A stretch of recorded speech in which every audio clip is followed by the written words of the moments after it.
की जो monitoring agencies हैं, दुनिया की मॉनिटरिंग एजेंसीज ने ये बताया कि भारत जो है वो ईसाइयों के लिए रहने के लिए एक खतरनाक जगह बनती जा रही है।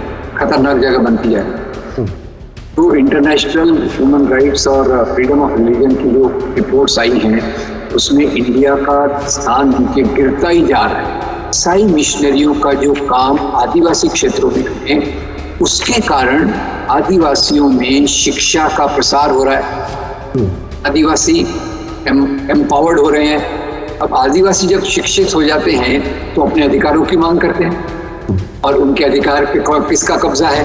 अपर कास्ट, जमींदार, बड़े जमीन वाले, बड़े व्यापारी।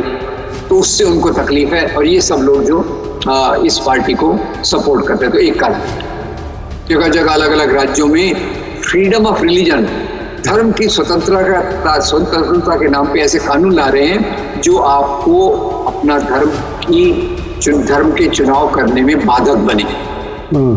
जैसे मुझे धर्म बदलना है तो कलेक्टर को 3 महीने पहले नोटिस दो, कलेक्टर जांच करेगा कि जमीन केस है या दबाव में हो रहा है, उसके बाद मुझे परमिशन मिलेगी कि मैं अपने धर्म को बदलूं।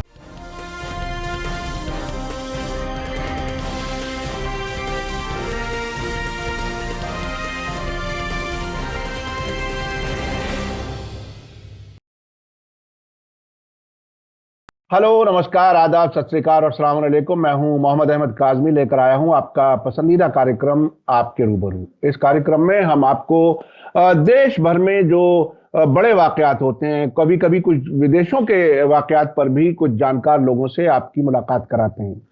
इसका मकसद ये होता है कि कुछ गहराई से मालूमात हो सके और जिस तरह से आज जिसको गोदी मीडिया कहा जाता है, जो आधी अधूरी इंफॉर्मेशन दे करके अंधभक्तों की तादाद बढ़ाता है, जो बातें वो नहीं कहता, जो इंफॉर्मेशन आप तक नहीं पहुंचती, वो इंफॉर्मेशन भी आप तक पहुंचाई जा सके। सोशल मीडिया के कुछ लोग हैं जो बहुत ही मेहनत कर रहे हैं, कोशिश कर रहे हैं कि उस गोदी मीडिया के दौर में कुछ आम लोगों तक बातें पहुंचाई जा सकें। जहां तक हमारी कोशिश हो सकती है वो हम कर रहे हैं। बहरहाल आज राम पुनियानी जी से हम आपकी मुलाकात करा रहे हैं और वो हमें वक्त देते हैं, उसके लिए बहुत बहुत शुक्रिया। और इस वक्त जिन इश्यूज पर हम बात करेंगे वो एक तो मुंबई में कैथोलिक चर्च के साथ एक कब्रिस्तान पर मुहिम में हमला हुआ है, कई क्रॉसेस तोड़े गए हैं।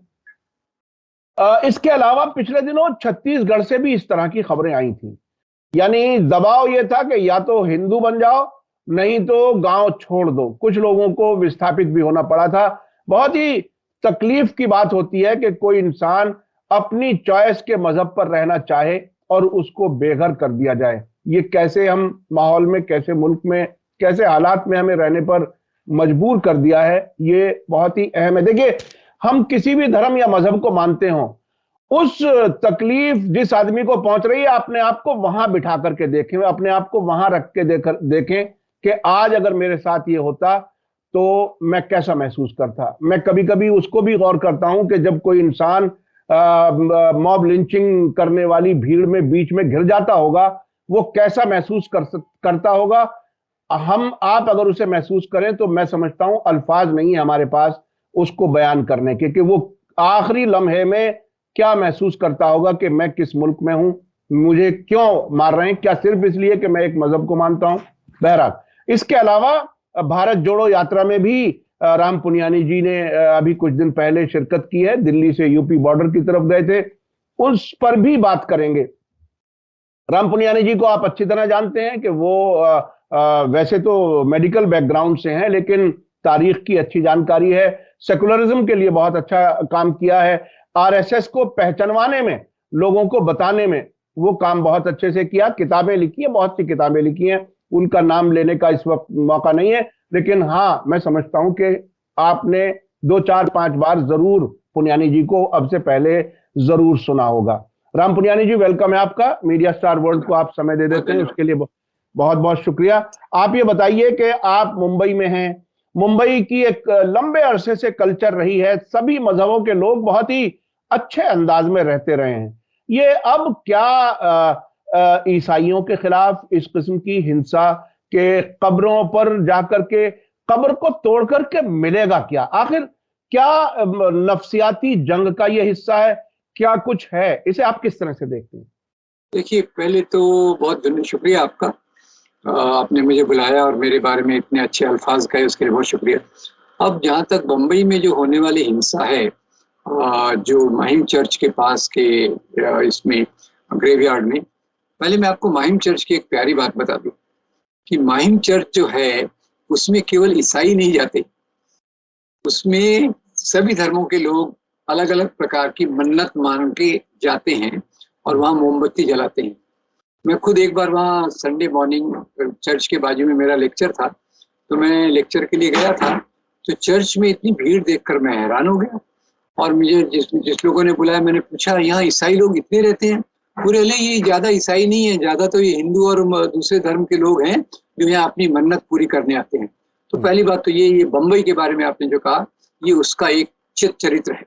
दूसरा, पिछले कुछ सालों से ईसाई संस्थाओं पे नकेल कसने का काम सरकार ने चालू कर दिया है और अभी अभी उनकी जमीनों पर नोटिस निकालना, उनको उस पर बेदखल करने की कोशिश करना, ये सरकार की तरफ से भी हो रही है। और तीसरी बात ये बताऊं कि आज एक जैसे मुसलमान विरोधी वातावरण तो बहुत क्लियरली दिखता है, वो बड़े बड़े दंगों के रूप में दिखता है, बड़े चीजों के रूप में दिखता है। ये ईसाइयों के विरोध में जो हिंसा है उसको अंग्रेजी में सब रडार कहते हैं, मतलब धीरे धीरे धीरे चलती रहती है और कई बार बड़े रूप में उभर के आती है। जैसे 1999 में पैस्टर स्टेन्स की क्रूर हत्या की गई, फिर 2008 में कंधमाल में बहुत बड़ी भयंकर हिंसा हुई। और ये जो ईसाइयों के खिलाफ वातावरण बनाया गया, ये खास तौर से 25-30 साल से बनाया गया है। उसके पहले यानी 1999 के पहले तो इस बारे में कोई बात ही नहीं करता था। धीरे धीरे जो इनका प्रचार है वो आदिवासी क्षेत्रों में और शहरों में वो प्रचार एकदम शक्तिशाली तरीके से चल रहा है। जैसे मुसलमानों के खिलाफ प्रचार है, मंदिर तोड़े, धर्मांतरण किया, 4 बीवियां, 20 बच्चे, आतंकवाद, पाकिस्तान के प्रति वफादार। वैसे ईसाइयों के खिलाफ भी इन्होंने किया है कि ये एक विदेशी है, विदेशी धर्म है और ये जो मिशनरी हैं ये विदेशों से पैसा लेके आते हैं और जोर जबरदस्ती से, लालच से, प्रलोभन से ये ईसाई लोगों को ईसाई बनाते हैं। तो इससे बड़ी तो मेरे ख्याल से गलत बात कोई हो ही नहीं सकती कि मैं महात्मा गांधी को यहाँ कोट करना चाहता हूँ। महात्मा गांधी के बहुत प्यारे प्यारे वाक्य हैं। वो एक जगह लिखते हैं कि ये जो ईसाई धर्म है, इस्लाम है, ज़ोरास्ट्रियनिज्म है, हिंदू धर्म है, ये सभी भारतीय धर्म है। वो तो इस धरातल पे गए कि जैसे कुछ लोग कहते हैं ना कि इस्लाम और क्रिश्चियनिटी विदेशी धर्म है, वो इस बात को मानते ही नहीं कि जब लोग यहाँ रह रहे हैं तो धर्म विदेशी कैसे हो सकता है। और दूसरी बात तो ये है कि ईसाई धर्म भारत में मेरे ख्याल से इंग्लैंड और अमेरिका से भी पुराना धर्म है। ये बात बहुत कम लोगों को पता होगी। AD 52 से ईसाई मिशनरी केरल के मलाबार तट पर आए, चर्चों की स्थापना की और तब से धीरे धीरे ईसाई धर्म का विस्तार छोटी तरीके पे हुआ। और देखिए 1950 साल के करीब उनको भारत में हो गए। आज भारत में ईसाइयों का परसेंटेज क्या है? अभी 2021 के तो आंकड़े नहीं आए, 2011 के जो आंकड़े हैं सेंसस के ऑफिशियल, वो उसके हिसाब से जो क्रिश्चियन है वो 2.3%, ख्याल कीजिए 2.3%। और दूसरी बात यह है कि आज के दौर में जहां उनके खिलाफ ऐसा वातावरण पैदा किया जा रहा है, मैं आपको थोड़ा सा स्टैटिस्टिक्स सरल बताता हूँ। 1971 के सेंसस फिगर, 1971 के जनसंख्या गणना के आंकड़ों के अनुसार ईसाइयों का परसेंटेज था 2.6%, 2.6%। और 2011 में ये हो गया 2.3%। बीच में लगातार हर एक 10 साल में छोटी छोटी गिरावट आती रही। फिर पैस्टर स्टेन्स का जब हत्या हुई, वो मैं थोड़ा आपको याद दिलाना चाहता हूँ। पैस्टर स्टेन्स की हत्या हुई उस समय NDA 1 था। NDA 1 जो वाजपेयी, आडवाणी जी गृह मंत्री थे। तो आडवाणी जी ने, किसी ने कहा भाई ये बजरंग दल के कार्यकर्ता ने कहा, तो आडवाणी जी ने बड़ी ईमानदारी से कहा कि भाई बजरंग दल के लोगों को तो मैं जानता हूँ, क्योंकि ऑफकोर्स वो एक ही परिवार के हैं ना, तो बोले ऐसा काम वो नहीं कर सकते। फिर उन्होंने एक बड़ा डेलीगेशन भेजा। पूरे अंतरराष्ट्रीय वातावरण इतना खराब हो गया था कि सरकार की बहुत आलोचना हो रही थी, तो उन्होंने एक डेलीगेशन भेजा, और डेलीगेशन 3 बड़े मिनिस्टर एक दिन गए कंधमाल, जहाँ पेस्टर स्टेन्स को जलाया गया। एक दिन में वो उसमें जॉर्ज फर्नांडिस भी थे, देखिए वो जो पलटूबाज इधर से उधर पलटते रहते थे, जॉर्ज फर्नांडिस, नवीन पटनायक और मुरली मनोहर जोशी, ये 3 उसमें गए। एक दिन घूम कर आए, बोले ये जो पेस्टर स्टेन्स की हत्या है ये अंतरराष्ट्रीय साजिश है हमारी सरकार को गिराने के लिए। तो भाई उनको तो खुद का एक इमेज बचाना था। फिर एक अच्छी बात हुई कि उन्होंने, आडवाणी जी ने वाधवा कमीशन रिपोर्ट अपॉइंट किया। उसका मैंने डिटेल में स्टडी किया। अब वाधवा कमीशन रिपोर्ट में भी कुछ कमियां होंगी, पर एक बात वाधवा कमीशन जो कहता है वो ये, केओंझर मनोहरपुर ओडिशा जहाँ पेस्टर स्टेन्स काम करते थे, वहां ईसाइयों के परसेंटेज में कोई वृद्धि नहीं हुई है। There is no statistical increase in the number of Christians staying in Keonjhar. दूसरा, ये कमीशन ये भी कहता है कि ये जो पेस्टर स्टेन्स है ये लेप्रेसी, कुष्ठ रोग के रोगियों की सेवा का काम कर रहे थे। और तीसरा, उन्होंने कहा कि ये जो हत्या की है ये बजरंग दल के राजेंद्र पाल, जिसको दारा सिंह के नाम से जानते हैं, दारा सिंह ने वहाँ के लोगों को भड़काया कि ये विदेशी मिशनरी आया है, इसने लोगों को लेप्रेसी के बहाने, कुष्ठ रोग के बहाने ये धर्मांतरण कर रहा है। तो लोगों को भड़का के उन पे खुली जीप में, वो गांव में सो रहे थे, पेट्रोल छिड़का, पूरी जीप को जला दिया। पेस्टर स्टेन्स के साथ उनके 2 मासूम बच्चे थे, वो भी जलाए गए। खैर, फिर इन लोगों ने मुकदमा लगा, बजरंग दारा सिंह को फांसी की सजा हुई। फिर वो एक वकील साहब थे जिन्होंने उनको फांसी की सजा को आजन्म कैद में बदल दिया। ये एक हुआ। दूसरा देखिए कंधमाल में क्या हुआ। अब कंधमाल में पहले 2007 में, और एक तीसरा पैटर्न देखिए, क्रिसमस के आसपास ईसाई विरोधी हिंसा ज्यादा होती है। पिछले बहुत 15-20 साल से इसका मैं थोड़ा सा समझने की कोशिश कर रहा हूँ। इस क्रिसमस के आगे पीछे, ऊपर नीचे, ये हिंसा ज्यादा होती है। तो 2007 में कंधमाल में हिंसा हुई।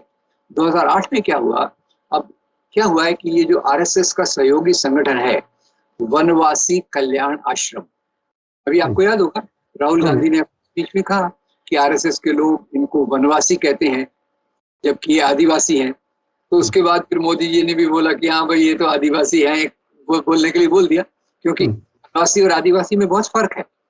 आदिवासी जब हम कहते हैं तो भाई वो तो यहाँ के मूल निवासी हैं, आर्य लोग तो बाद में आए, दूसरे लोग बाद में आए। तो आरएसएस तो वो स्वीकार नहीं करता, वो तो मानते हैं अनादिकाल से हिंदू राष्ट्र है, तो उसमें कोई और पहले, उनके पहले कैसे हो सकता है। तो खैर, तो इस क्षेत्रों में आप देखिए, गुजरात में डांग, मध्य प्रदेश में झाबुआ और उड़ीसा में कंधमाल, ये जो पूरा आदिवासी पट्टी है, यहाँ आरएसएस ने कुछ आश्रम स्थापित किए, वनवासी कल्याण आश्रम, और विश्व हिंदू परिषद से भी इनका गहरा ताल्लुक रहा है। तो इसमें कुछ विश्व, जैसे स्वामी असीमानंद गुजरात में काम करते थे। स्वामी असीमानंद को तो आप जानते होंगे, जो बाद में मालेगांव ब्लास्ट वगैरह में भी वो पाए गए थे। उन्होंने कैरावान मैगजीन को एक लंबा इंटरव्यू दिया था, और उसमें उन्होंने कहा था कि इसकी योजना सब मैंने बनाई थी, मालेगांव, मक्का मस्जिद, समझौता और अजमेर। उन्होंने पहले कन्फेस किया, फिर बाद में छूट गया, बोले कि मैंने तो वो दबाव में कहा था। वो असीमानंद हुई। फिर झाबुआ के पास आसाराम बापू के फॉलोअर्स, आसाराम बापू को तो आप और अच्छे से जानते हैं, पूरा देश जानता है उनकी खासियत क्या है, तो उनके फॉलोअर्स भी वहाँ काम करते थे। और कंधमाल में स्वामी लक्ष्मणानंद काम करते थे, लक्ष्मणानंद, और उनका मुख्य काम था ईसाइयों के खिलाफ नफरत फैलाना और अपने आदिवासियों को हिंदूकरण, कि भाई आप भी हिंदू हैं, हम भी हिंदू, भाई भाई आ जाइए, उनकी थोड़ी सेवा भी करते हैं। ये भी बात मानना पड़ेगा, क्योंकि ऐसे तो कोई आपके साथ आएगा नहीं। तो अब पहले तो इन्होंने जो टारगेट किया वो आदिवासी क्षेत्रों को किया। अभी भी देखिए, मैंने छत्तीसगढ़ की बात आपने जो कही, वो क्या है, वो आदिवासी क्षेत्र है जो गांव के आसपास है। पहले इन्होंने गांव के लोगों को क्यों टारगेट किया, क्योंकि ईसाई मिशनरियों का जो काम आदिवासी क्षेत्रों में है उसके कारण आदिवासियों में शिक्षा का प्रसार हो रहा है, आदिवासी एम्पावर्ड हो रहे हैं। अब आदिवासी जब शिक्षित हो जाते हैं तो अपने अधिकारों की मांग करते हैं, और उनके अधिकार पे किसका कब्जा है? अपर कास्ट, जमींदार, बड़े जमीन वाले, बड़े व्यापारी। तो उससे उनको तकलीफ है, और ये सब लोग जो इस पार्टी को सपोर्ट करते हैं। तो एक कारण। दूसरा कारण, उन आदिवासी क्षेत्रों में जिसके नीचे खनिज पदार्थ है, वहां बड़े कारपोरेट की नजर है कि भाई यहाँ तो हमको चाहिए, ये खनिज से तो हम माला माल हो जाएंगे। तो वेदांत का भी एक हुआ था उड़ीसा में, उसका भी वो चला था। तो ये दूसरा हो गया जहां तक आदिवासी क्षेत्रों की बात है। और शहरों की जो बात है, शहरों में तो आप जानते होंगे कि सब बड़े बड़े शहरों में जो खास नामी गिरामी स्कूल और कॉलेज हैं, वो क्रिश्चियन मिशन द्वारा चलाए जाते हैं। इतने लोग उसमें पढ़ते हैं पर कोई क्रिश्चियन बन के निकलता नहीं है। और तो और आपको मजे की बात बताऊं, अब मैंने आडवाणी जी का नाम लिया, आडवाणी जी भी कराची के सेंट पैट्रिक स्कूल से पढ़े हुए थे। और दूसरे इनके जो एक बड़े मंत्री थे अरुण जेटली, वो भी एक क्रिश्चियन मिशन स्कूल से पढ़े हुए थे। तो कई बार मैं मजाक में इन लोगों से कहता हूँ कि भाई आप लोगों ने ये सब समस्या खड़ी की है, आप लोगों ने इनको ठीक से पढ़ाया नहीं, तो इसलिए आज हमारी समस्या खड़ी हो रही है। खैर, मजाक अलग रहा, पर इसमें से लोगों के बीच में कंपटीशन रहता है कि हमारे बच्चे कॉन्वेंट स्कूल में पढ़े, क्योंकि उनके स्कूल का शिक्षा का स्तर, स्वास्थ्य देने का स्तर। तो लोग जो 2.3% 1950 साल में आदिवासी बने हैं, उसका कारण भी देखिए। कारण ये है कि कोई एक नर्स है, कोई पेस्टर है, गांव में रह के आदिवासियों का छोटा मोटा इलाज करता है, जड़ी बूटी से, आयुर्वेदिक तरीके से, जो भी उनको आता है। डॉक्टर तो बहुत नहीं है उस क्षेत्रों में। अब जिन लोगों को फायदा हो जाता है, जिन लोगों को फायदा हो जाता है, उनकी श्रद्धा बढ़ जाती है। तो स्वाभाविक रूप से जब आपकी श्रद्धा होती है तो उसके हिसाब से आप अपना धर्मांतरण करते हैं। अब प्रोपेगेंडा ये है कि ये उनको पैसा देते हैं, और एक नाम उन्होंने किया राइस क्रिश्चियंस। राइस क्रिश्चियंस ने चावल देके उनको क्रिश्चियन बनाया गया, जो पूरा गलत है। क्योंकि ईसाई मिशनरियों का जो भी फंडिंग है वो FCRA से होता है। FCRA होम मिनिस्ट्री के थ्रू आता है। तो विदेशी पैसा उनके पास है ज्यादा, और वो ऐसी बदमाशी करते हैं और जबरदस्ती करते हैं, वो अपने आप में गलत है। अब इसी के प्रभाव में आप बीच में सवाल पूछिएगा, मैं थोड़ा बेसिक। इसी के बाद जो पेस्टर स्टेन्स की हत्या के साथ साथ एक नया सिलसिला चालू हुआ कि भाई ये तो जबरदस्ती धर्मांतरण है, इसके खिलाफ कानून लाओ। जगह जगह अलग अलग राज्यों में फ्रीडम ऑफ रिलीजन, धर्म की स्वतंत्रता के नाम पे ऐसे कानून ला रहे हैं जो आपको अपना धर्म के चुनाव करने में बाधक बने। जैसे मुझे धर्म बदलना है तो कलेक्टर को 3 महीने पहले नोटिस दो, कलेक्टर जांच करेगा कि जिनीन केस है या दबाव में हो रहा है, उसके बाद मुझे परमिशन मिलेगी कि मैं अपने धर्म को बदलूं। तो ये अभी कर्नाटक का बिल आया, उस समय एक नेशनल सॉलिडारिटी फोरम है जिसमें डॉक्टर जॉन दयाल, हम जैसे लोग हैं, तो हमने बड़ी कैंपेन चलाई। करीब 35,000 लोगों ने हमारी पिटीशन पर साइन किया। पर सरकार पे हमारी ऐसी पिटीशन का क्या असर होता है? मेरे ख्याल से उसके लिए भी यात्रा कोई निकालनी पड़ेगी, जो उसी रास्ते से अभी तो लग रहा है। खैर, तो सवाल ये है काजमी भाई कि एक तरफ मुसलमान और एक तरफ ईसाई, इन दोनों को इनके गुरु गोलवलकर ने अपनी किताब में पंच ऑफ थॉट्स में लिखा था कि ईसाई हिंदू राष्ट्र के खतरे क्या, ये उनका एक टाइटल है चैप्टर। हिंदू राष्ट्र के खतरे 3 उन्होंने गिनाए, पहले मुसलमान, दूसरे ईसाई, और उसके बाद कम्युनिस्ट के बदले में कहूँगा मानव अधिकार वर्कर। कम्युनिस्ट तो ज्यादा सारे बचे नहीं, तो मानव अधिकार के वर्कर जो भी हैं वो उनके निशाने पे रहे हैं। तो इसके चलते ये जो प्रोपेगेंडा है, और वो हमारे संविधान के कितना खिलाफ है। आप देखिए, मैं ये मानता हूँ अपने धर्म का चुनाव करना मेरा नैतिक अधिकार है, मानवीय अधिकार है, संवैधानिक अधिकार है, और यूनाइटेड नेशंस चार्टर के द्वारा दिया गया वो भी अधिकार है। तो उसके खिलाफ ये जो अभी कानून ला रहे हैं फ्रीडम ऑफ रिलीजन के नाम पर, कन्वर्शन को रोकने वाला कानून, ये वास्तव में बहुत पिछड़ा हुआ कानून है। मैं उम्मीद करता हूँ कि सुप्रीम कोर्ट इसमें अपना दिमाग लगाए इसको एक निष्पक्ष रूप से इसका फैसला दे, क्योंकि आपको पता है भारत में सबसे बड़ा धर्मांतरण तो 1956 में हुआ था, जब बाबा साहब ने कहा था मैं हिंदू धर्म में जन्मा हूँ और उस धर्म में मरूंगा नहीं, और उन्होंने बुद्ध धर्म स्वीकार कर लिया। उनकी चॉइस थी, पहले वो इस्लाम के बारे में सोच रहे थे, सभी धर्मों का अध्ययन किया, उनको जो अच्छा लगा उसके हिसाब से। और बाद में मैंने और काजिम भाई आपको बताऊं कि जब दलित बुद्ध धर्म स्वीकार करना चाहते हैं उसके खिलाफ भी संयोजन किया जाता है, उसके खिलाफ भी वीएचपी बजरंग दल के लोग अपने डंडे लेके आ जाते हैं कि आप ये नहीं कर सकते। तो मुख्य रूप से ये हिंदू वर्ण व्यवस्था, हिंदू जाति व्यवस्था से आप बाहर नहीं निकल सकते।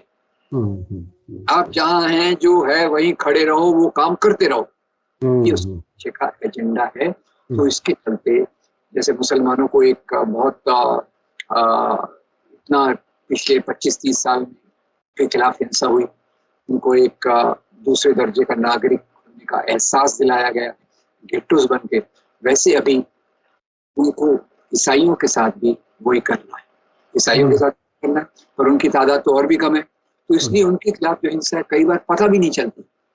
अब एक पास्टर कहीं प्रार्थना सभा ले रहा है, पहुंच जाएंगे बजरंग दल वाले, अरे भाई ये तो कन्वर्ट कर रहा है, अरे मैं प्रार्थना कर रहा हूँ, प्रार्थना करना तेरा अधिकार है, उसमें आपको क्या है। तो ऐसे बहुत सारे लोगों को अटैक किया जाता है और उस पर बहुत ज्यादा मानवाधिकार कार्यकर्ताओं ने ख्याल नहीं किया। परसिक्यूशन रिलीफ नाम का एक वेबसाइट और एक ग्रुप है जो इनका क्रॉनिकल रखता है, पर बहुत ज्यादा काम इस पे नहीं हुआ है। ये बहुत दुख के साथ कहना पड़ता है कि जो भी हमारे मानवाधिकार के काम हैं वो इतना नहीं पहुंच पा रहे हैं कि जहां भी लोगों के अधिकारों के खिलाफ बात होती है उसके खिलाफ एक आंदोलन चला के उसको ईमानदारी से अपने लोगों को उनके अधिकार दिलाए जा सके। मैं आपको बताऊं पुनियानी जी, अपने दर्शकों को याद दिलाऊं कि जैसा कि आपने बताया कि मुसलमानों को घेटोज में रखने के लिए मजबूर किया गया बहुत लोग। मेरा दिल्ली का, पुरानी दिल्ली का तजर्बा मैं आपको बताऊं, एक स्कूल को सुधारने का काम मैंने अपने हाथ लिया, और लड़कियों का स्कूल है वो, और उसे इंग्लिश मीडियम में कन्वर्ट किया, वो बहुत अच्छे कामयाबी से हो भी गया। उसको हमने दिल्ली का ही टूर कराने के लिए बच्चों को निकाला बसों में। आपको ताज्जुब होगा कि बच्चियों के साथ उनकी माएं, वो, और उनको नई दिल्ली में घूमना ऐसा लग रहा था जैसे वो कहीं विदेश में आए हैं। क्या बात। इतने आज भी आपको लोग मिल जाएंगे पुरानी दिल्ली में जिन्होंने नई दिल्ली नहीं देखी होगी, जिंदगी गुजर गई उनकी। तो वो एक घेटों में रखने का, रहने का माहौल बनाना, ये इसका कितना बड़ा नुकसान है। और मुल्क को, बाकी मुल्क को देखना तो बहुत दूर की बात है, मैं दिल्ली और नई दिल्ली की बात, मतलब 5 किलोमीटर के अंदर भी लोग नहीं निकलते। तो ये एक बहुत ही सख्त मामला है। और जाहिर है जब वो बाहर नहीं निकलते, तरक्की नहीं करते, अच्छी एजुकेशन नहीं मिल पाती, अच्छे स्कूलों में एडमिशन नहीं हो पाते, तो एक अजीब एक विशेष सर्कल है ताकि वो पिछड़े रहें, आगे ना बढ़ें। अब जो मैं आपसे सवाल करना चाहता हूं वो ये कि ये जो फ्रीडम ऑफ रिलीजन एक्ट, कहने के लिए तो आजादी की बात है इसमें, लेकिन आपने बताया कि वो मजहब की चॉइस का रास्ता बंद करने का मामला है। अब इसमें अगर 3 महीने पहले डीएम को बताना होगा, तो जिस तरह की अदालतें, और डीएम तो सबसे निचली लेवल की अदालत होती है या डिस्ट्रिक्ट लेवल की, वहां से बजरंग दल वालों को इंफॉर्मेशन नहीं पास होगी, इसकी क्या गारंटी है? वो लोग उसके घर पर हमला करने नहीं आ जाएंगे, उसकी क्या गारंटी है? तजर्बे तो तकरीबन इसी तरह के दिखा रहे हैं। सही। अब ये बताइए कि संविधान के और यूनाइटेड नेशंस चार्टर के खिलाफ हमारी मुल्क की हुकूमत इस किस्म के माहौल बना रही है, बाकायदा कानून का रास्ता इख्तियार करते हुए। और जो सुप्रीम कोर्ट में कल डेट थी उसमें मुझे मालूम हुआ कि सरकार ने फिर टाइम मांग लिया, यानी सरकार इंफॉर्मेशन, बेसिक इंफॉर्मेशन एफिडेविट की शक्ल में जो देनी चाहिए उसे देने में आनाकानी कर रही है, यानी उसमें कुछ जोड़ तोड़ कुछ प्लान कर रही है कि किसी तरह से कोई यानी ये अजीब बात है कि वो जो पूरे मुल्क को चलाने वाले लोग हैं, उसमें ब्यूरोक्रेट्स हैं, पॉलिटिशियंस हैं, पूरा सिस्टम है, वो बेसिक इंफॉर्मेशन अदालत को नहीं दे रहे हैं। तो इसमें नीयत की खराबी तो नजर आती है। तो ऐसी ऐसी हालत में क्या संविधान और यूनाइटेड नेशन की खिलाफ वर्जी होता हुआ देख करके क्या कुछ लोगों को क्या इंटरनेशनल कोर्ट तक जाना चाहिए? हालांकि इंटरनेशनल कोर्ट जाने में मैं आपको एक बता दूं बड़ी दिलचस्प बात कि फिलिस्तीनी वहां तक गए तो फिलिस्तीनियों के खिलाफ कार्रवाइयां शुरू हो गई और इजराइल से बहुत कुछ ये सीख रहे हैं। अदालतों पर जिस तरह से वहां कंट्रोल किया जा रहा है, तकरीबन इसी किस्म के हालात यहां भी बनते जा रहे हैं। ऐसी हालत में पब्लिक क्या करे, आम लोग क्या करें? देखिए, मैं कोर्ट की तो एक बात है, दूसरी बात ये मैं भी आपको बता दूं कि दुनिया की जो मॉनिटरिंग एजेंसीज हैं, दुनिया की मॉनिटरिंग एजेंसीज ने ये बताया कि भारत जो है वो ईसाइयों के लिए रहने के लिए एक खतरनाक जगह बनती जा रही है, खतरनाक जगह बनती जा रही है। तो इंटरनेशनल ह्यूमन राइट्स और फ्रीडम ऑफ रिलीजन की जो रिपोर्ट्स आई हैं, उसमें इंडिया का स्थान नीचे गिरता ही जा रहा है। वैसे तो सभी इंडेक्स गिर रहे हैं, आपका गरीबी का इंडेक्स गिर रहा है, शिक्षा का इंडेक्स गिर रहा है, फ्रीडम ऑफ रिलीजन का इंडेक्स गिर रहा है, तो वो सब हो रहा है। तो ऐसे समय पे देखिए, एक तो अंतर्राष्ट्रीय प्रेशर कितना काम करेगा ये मैं नहीं जानता, पर एक है कि हमारे सामाजिक आंदोलन को मजबूत करने की जरूरत है।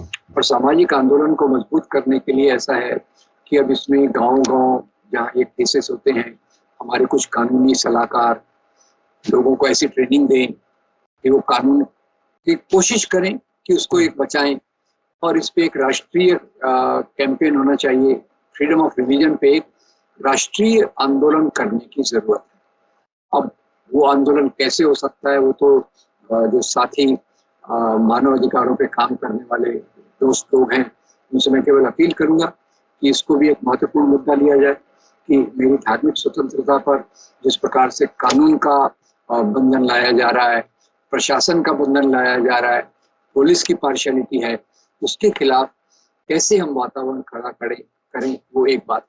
तो दूसरी बात काजमी भाई, मैं ये कहता हूँ कि अगर ऐसी सरकार सत्ता में रहे जो हिंदू राष्ट्र की बात करती है, हिंदू धर्म की बात नहीं करती।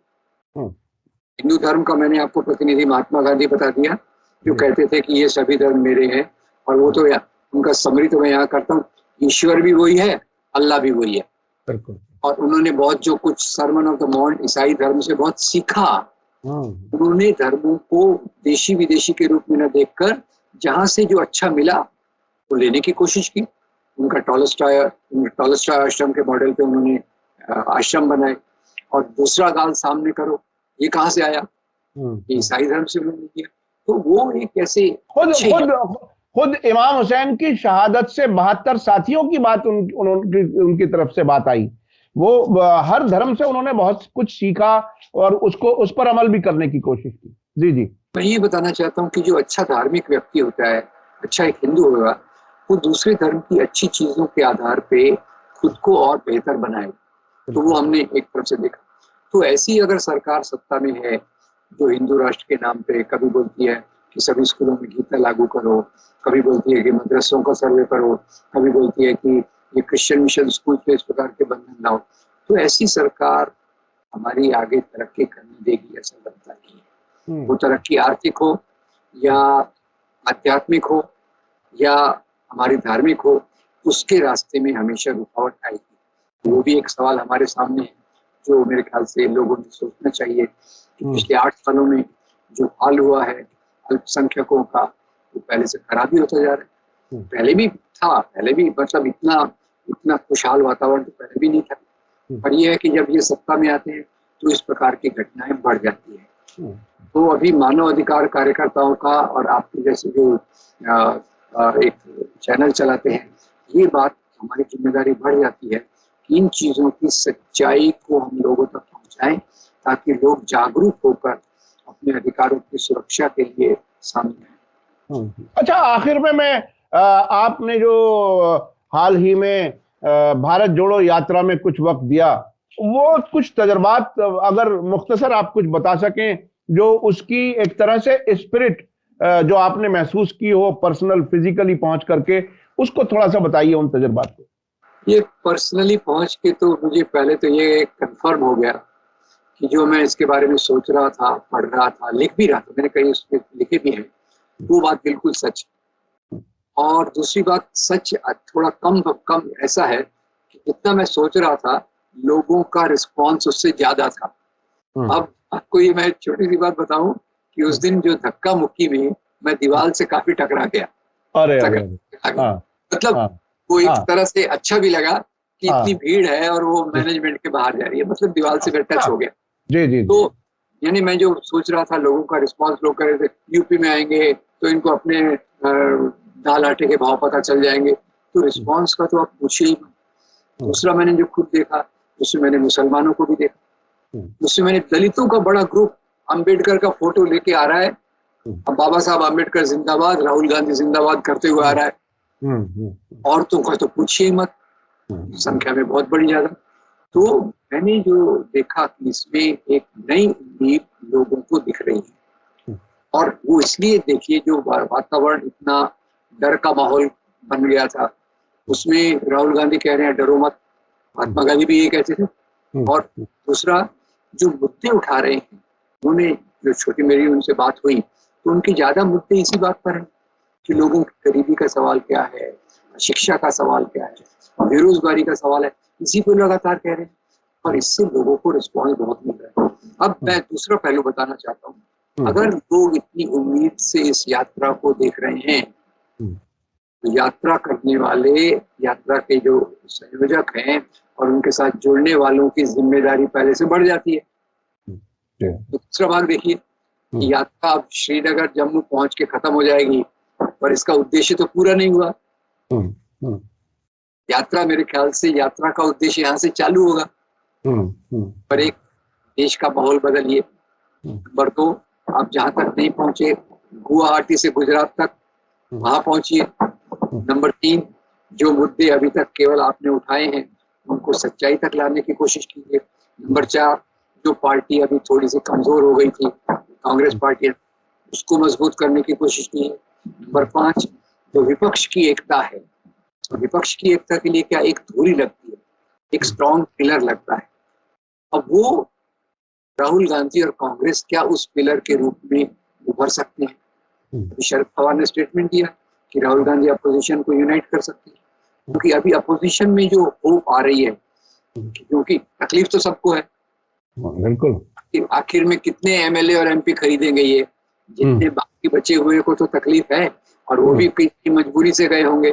तो विपक्ष की एकता, ये 5-6 मुद्दे, ये बहुत बड़ी चुनौती है जो भारत जोड़ो यात्रा के पीछे लगी हुई पार्टी और सिविल सोसाइटी ग्रुप, याद रखिए काजी भाई, सिविल सोसाइटी ग्रुप्स इसके साथ बहुत बड़ी संख्या में जुड़े हैं। तो उसमें जितने ग्रुप्स हैं वो भी महसूस कर रहे हैं कि हम तो आंदोलन का विश्वास करते हैं, शांति में विश्वास रखते हैं, भाईचारा बहनचारा में विश्वास रखते हैं। अगर ये सब जिंदा रखना है तो इसके एजेंडा को, कार्यक्रम को आगे तक ले जाना चाहिए, जहाँ हमारा संविधान हमारे रग रग में घुस जाए, संविधान हमारे रग रग में घुस जाए, और ऐसी किसी पार्टी की जगह राजनीति में न हो जो मजहब के नाम पर लोगों को बांटती है। जैसे मैंने बताया, मजहब तो लोगों को जोड़ने का काम करना चाहिए, मजहब तो मोहब्बत का दूसरा नाम है, ये मैं महात्मा गांधी को ट्रांसलेट कर रहा हूँ। बिल्कुल बिल्कुल बिल्कुल, मजहब तो मोहब्बत का दूसरा नाम है। उस रास्ते पर देश को लाकर संविधान को मजबूत करना, विपक्षी एकता को मजबूत करना, और बाद में फिर जो घुसपैठ हो चुकी है उसको न्यूट्रलाइज करना भी बहुत जरूरी है। न्यूट्रलाइज मतलब उसका प्रभाव कम करना भी जरूरी है, और ताकि फिर हम असली मुद्दों पे बात कर सकें, अपनी इंडस्ट्रीज है, एम्प्लॉयमेंट है, स्मॉल स्केल इंडस्ट्री है, लोगों का एम्प्लॉयमेंट है, किसानों का सवाल है, गरीबी में हम बढ़ते जा रहे हैं, कुछ थोड़े लोग बड़े गरीब होते जा रहे हैं, ये हमारे संविधान के खिलाफ है। मैं आपको याद दिलाता हूं, हमारे संविधान ने कहा है अमीरों और गरीबों के बीच की आर्थिक खाई को कम करना चाहिए। बेशक, संविधान का उद्देश्य है, वो तो बढ़ती जा रही है। कुछ थोड़े से लोग सब कुछ कंट्रोल कर रहे हैं और बाकी लोग भाई दाने दाने के लिए मोहताज हैं। और अभी आखिरी बात जो मुझे टच हुई वो ये कि जब भी मजहब के नाम की सियासत आती है, श्रीलंका में आपने देख लिया, वही हाल पाकिस्तान में भी हो रहा है। हमको उस रास्ते पे नहीं जाना। श्रीलंका का कारण यही था कि मजहब सियासत में था, मजहब के नाम पे सियासत हो रही थी, उसके नाम पे जमींदार ताकतें, आर्मी और वो लोग कारपोरेट सामने घुस जाते हैं। पाकिस्तान में क्या हुआ? मिलिट्री, मुल्ला और ब्यूरोक्रेट का एक हो गया। तो वहां भी अभी 150 रुपए किलो आटा मिल रहा है। क्या खाएंगे और क्या क्या चलेगा? उस रास्ते पे नहीं जाना। हमको मजहब को एक आध्यात्मिक ताकत, नैतिक ताकत के रूप में स्वीकार करके संविधान के रास्ते पे चलना बहुत जरूरी। जी जी जी, बहुत बहुत शुक्रिया राम पुनियानी जी, आपने बहुत ही अहम बात कही आखिर में कि मजहब की बुनियाद, मजहब की जो सियासत है उससे दूर रहना है, जिसका नतीजा हम अपने पड़ोस के कई मुल्कों में देख चुके हैं। आपने मुंबई की चर्च के बारे में जो बताई बात कि सभी मजहब के लोग, दूसरे मजहबों के लोग भी वहां जाते हैं, ये है असल देश की तस्वीर, जिसकी वजह से हम विदेशों में जाकर के सर ऊंचा करके बात करते रहे हैं। लेकिन अब अजीब सी एक सूरत हाल है। आपने ये भी बताया कि ईसाइयों की तादाद घटी है, बढ़ी नहीं है। तो इसमें धर्म परिवर्तन की जो साजिशें जिनका इल्जाम लगाया जाता, वो सब एक तरह से धराशायी हो गई हैं। इसके अलावा जो आपने ये भी बताया कि किस तरह से उड़ीसा, गुजरात, महाराष्ट्र, मुख्तलिफ जगहों पर ये साजिशें होती रही हैं, वो और उन लोगों के नाम भी आपने बताया कि किस तरह से ईसाइयों के खिलाफ वो दारा सिंह वाला वाकया भी आपने याद दिलाया, पेस्टर स्टेन्स का जो निर्मम हत्या की गई 2 बच्चों के साथ। ये बिल्कुल क्या लोग इंसान नहीं रहते किसी को मजहब की बुनियाद पे मारने में?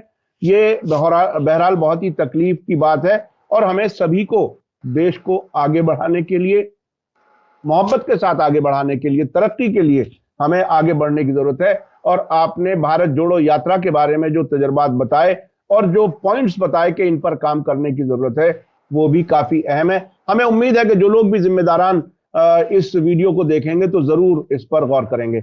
बहुत बहुत शुक्रिया जनाब राम पुनियानी जी, आपने हमें समय दिया। इसी के साथ मुझे दीजिए इजाजत। धन्यवाद, शुक्रिया। जय भारत, जय हिंद।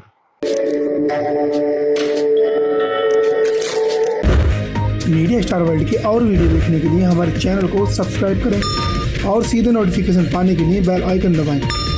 और अगर हमारी खबर सच्ची और अच्छी लगे तो अपने व्हाट्सएप, इंस्टाग्राम, फेसबुक और ट्विटर अकाउंट पर जरूर शेयर करें।